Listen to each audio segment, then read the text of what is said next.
Most of you, like I said before, don't know me. But, Heidi, there you are. I spent years trying to help David become a better man. And I apologize for how I left things. So you have years to make him who he should be. But no, I came to Arbor Drive where David was when he was a sophomore. And we started that year, you hear things about discipleship and people talk about that, but David and I spent the next 3 years developing a personal relationship where we could wrestle through all of the issues that you never really want to wrestle through. And then I watched him go off to college, and our interactions stopped to some extent. And we lived in different places. We still had some interactions. And then he met this girl. And this kid kept calling me, telling me how wonderful this girl was that he met. And actually, to use his words, just how far out of his league she was. That is what he kept telling me. So all of that aside, that's how I know David and how I've been involved some. Heidi and I don't know each other all that well, but which is unfortunate because I'm a great guy to know. I am the humblest of persons. Whoever said that? I have won an award as the most humble person. I gave it to myself. But no, really, I want to take just a moment to piggyback on Matt. On Matt's message about these two people becoming one, and what I want to actually talk about is tadpoles. So you can maybe remember this.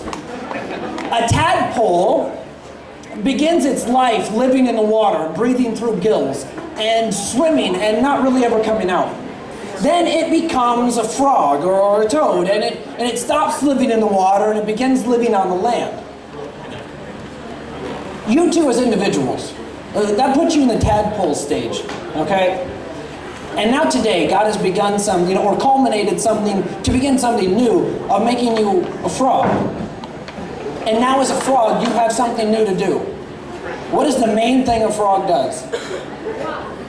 No, it doesn't hop, it doesn't catch flies.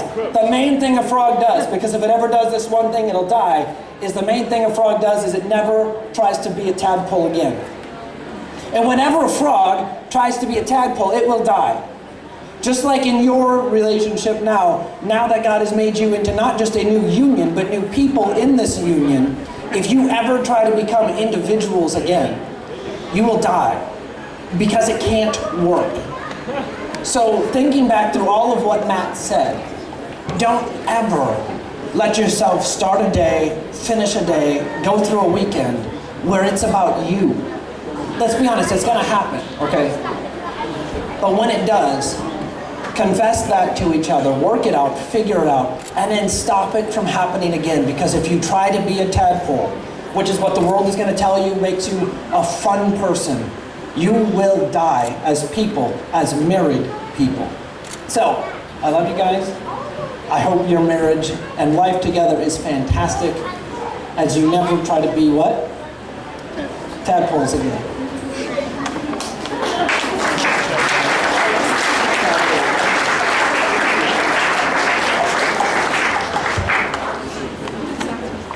So, don't be tadpoles. Okay. Next up, we're gonna have the Jonathan Postier, the best man to give a speech. Yeah. All right. First things first. If let's put this as an example. If Harley's speech is like Heidi's vows, then my speech is like David's vows. I started out with 3 pages. I've got it down to just over 1. So bear with me here. Thanks, Dad. So, my brother David is one special person. Sure, you may have met him recently and thought he was a pretty chill guy because he's become a lot more level-headed, and but he used to be really fun, is really fun and outgoing. But let me take you back to a time 3 years ago to my sophomore speech class where I wrote him this best man speech, and it still holds pretty true. This is a true story. I wrote it for him in sophomore year. David, you finally made it. you exceeded all of our expectations and met someone who can handle you in your craziest of moods. From when you try to save the world as Spider-Man, or I mean, you don't do that because you're not Spider-Man. Sorry about telling them your identity. To when you kidnap your favorite brother and force him to lie down in a trunk and shoot him with airsoft guns as you initiate him into being a Postier and then make him go to the middle of a freezing lake and swim around. You are crazy, insane, and your feet smell really bad. And I have no idea how you actually got this woman to marry you. So thank you, insert wives name here. So, It's Heidi. Heidi, for taking him off our hands and making him a better person. So with all the power I have as your new brother-in-law, welcome to the best family in the world. So now with that little sophomore year speech out of the way, I'll give you the rest of my best man speech. So first let me tell you another story about David. So David's never really been the safe one in our family. He's been in a lot of accidents, had a lot of injuries compared to the rest of us. Well, one day, me, Steven, who's our other brother, wherever you may be, and I we're going sledding in a pasture about half a mile away from our old house. Steven, our older brother, thought it was time to leave, so he just kind of left. Then me and David, thinking it was also time to leave, a little bit later, came up and we had to jump over this frozen creek. So I got over safely, but he fell into the creek, but just his boots. So he got his boots stuck in the freezing water and lost them forever. So being the great little brother I am, I so kindly gave him one of my boots, and we decided to put one foot on each sled, one foot in a boot, and we walked all the way back half a mile to our old house.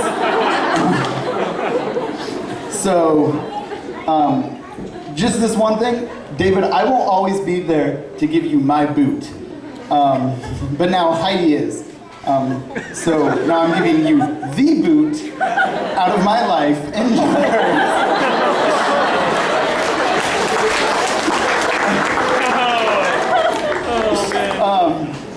So that you will be able to always rely on her and trust on her for anything. David, you've been a great influence in my life, from being the biggest influence in a lot of my choices, including my personal walk with Christ, my passions in high school, my humor, and even the choices I make to this day. You've been a great role model for me to look up to, and I know we've had our ups and downs, all brothers do, but we can always come back at the end of the day, and I know you'll love me just as much as I love you. We can remember all the days we fought, and we grew from those, even if one of the fights did leave me paralyzed.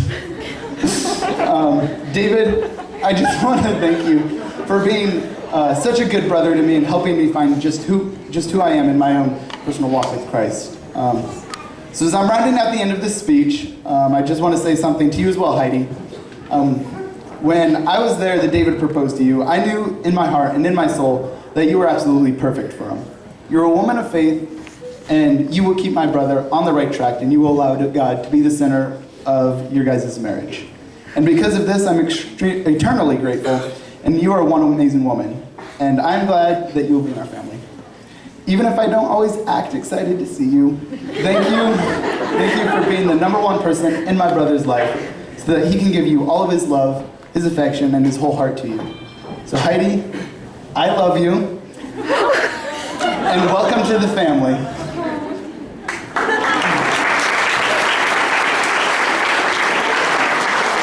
David, treat her right, be a true man of God in your marriage.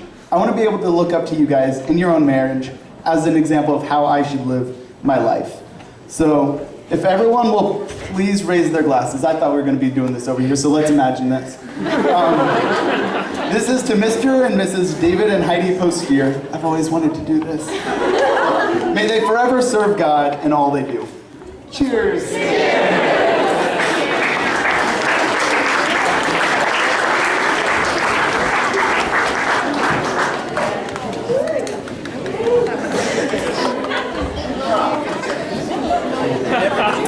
Heidi, are you sure you want to be married to this guy? I mean, all right, just checking. Okay, so next up we got David's brother, Steve. Interesting family to marry into, so good luck. So, about almost 4 years ago now, David was the best man at my wedding, and I remember the speech he gave. He sat there and he wanted to get up. He was really wanting to give a toast, but he had forgotten his toaster.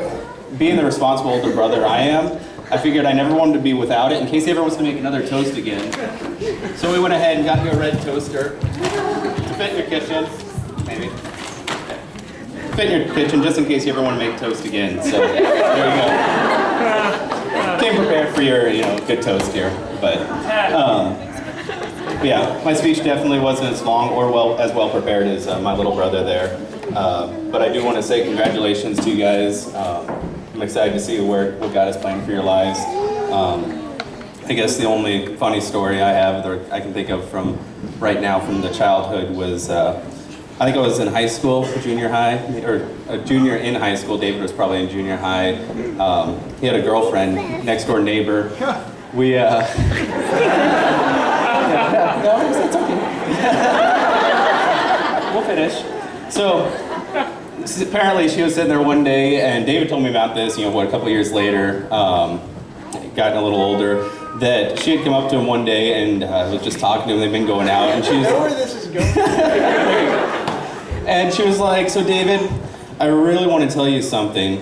And he's all thinking and getting excited. He's like, she's going to say she likes me and all this stuff. And she's like, I really like your older brother. Carol was going out for him just because she had a crush on me at the time. So at least now you've got a girl that likes you for you. So congratulations. It took a lot of work, but you got there.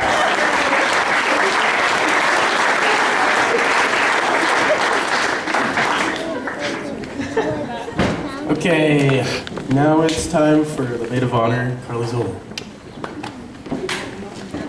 Hi guys, how you doing? Cool. So I'm Carly. I'm Heidi's cousin, and we're also best friends, so that's kind of nice too. Yeah. So I've known Heidi since she was born, and I was the older, more mature 6-month-old. So yeah, Heidi, you are my best friend, and you have always just been such an encouragement to me in my faith and in life, and we've just been through so much together, and sorry.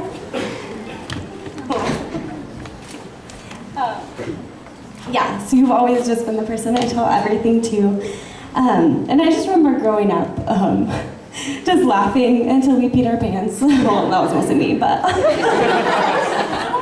it was me.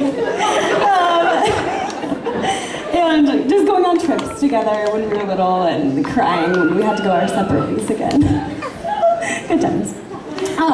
But one fond memory I have just growing up was playing with you and your sisters and playing Cinderella. And Holly was usually the prince because she had short hair. Sorry, Holly. But just even from being little, Heidi and I just always dreamed about who our princes would be someday. And yeah, just talking about that all the time, and that's just continued through high school and college, and just going through different heartbreaks, and just, hoping someday to marry the man of our dreams.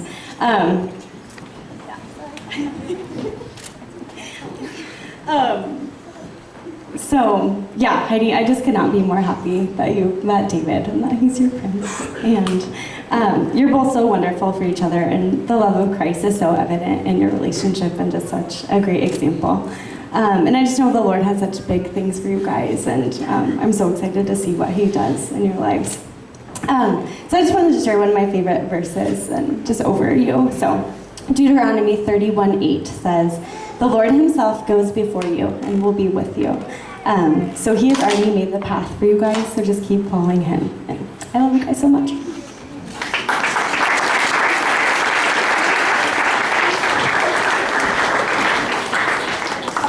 All right, Clay Buell, where are you? There he is. Yeah, give it up for Heidi's dad, Clay Buell. Well, few words. I just want to say a quick thing about my little daughter, Heidi. She is one of the top 7 girls in the world. I hope you guys can figure that out. But she's such a sweetheart. She's got a super kind spirit, and I'm so proud of her because she just gives and gives and gives. And she's, I don't know if I can make it through here, so just deal with it, people. I'm so proud of her for walking with the Lord, loving her family, and discovering David. Now David, I want to tell you just a quick story about David. David was, since I don't know David as well, but David had graced me and respected me when he asked if he could marry Heidi. And we were sitting in the restaurant, and David likes to talk and whatever, and he was just like, okay, just let me get through this. And he just takes one big breath, and he just goes on and on and on.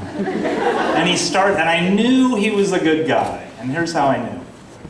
Because he talked about Heidi's character. He talked about all the things inside that he loved about Heidi, her joyfulness and her laughter, and he didn't mention how pretty she is. And I knew that he had his heart in the right place, you know, that it was going to be an eternal relationship there, and I'm super proud of him. So glad that he's a part of our family. I'm still getting used to having another guy around the house, but he is an awesome guy. And also just the Postier family, they've just been so good to us, and we've been, it's been a joy to kind of meet David's parents and his family, and so I just let you go.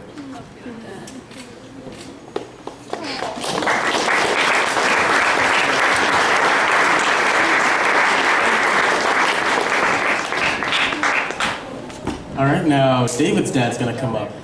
It's Kevin. Kevin, Kevin Postier.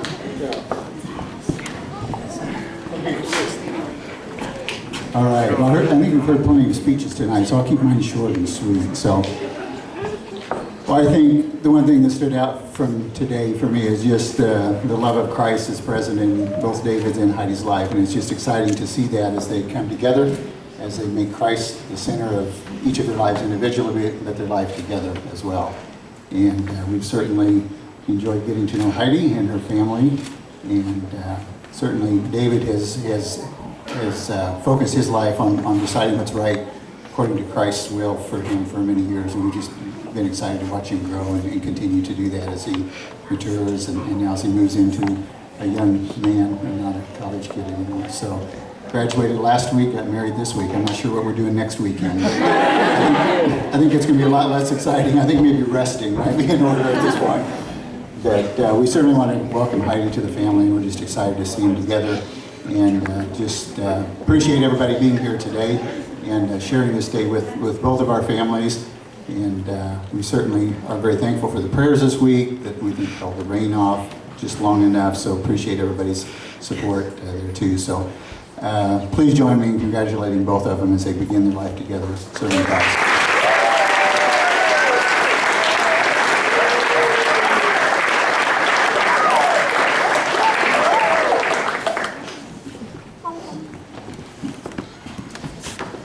All right, it's dance time. So get your dance moves ready.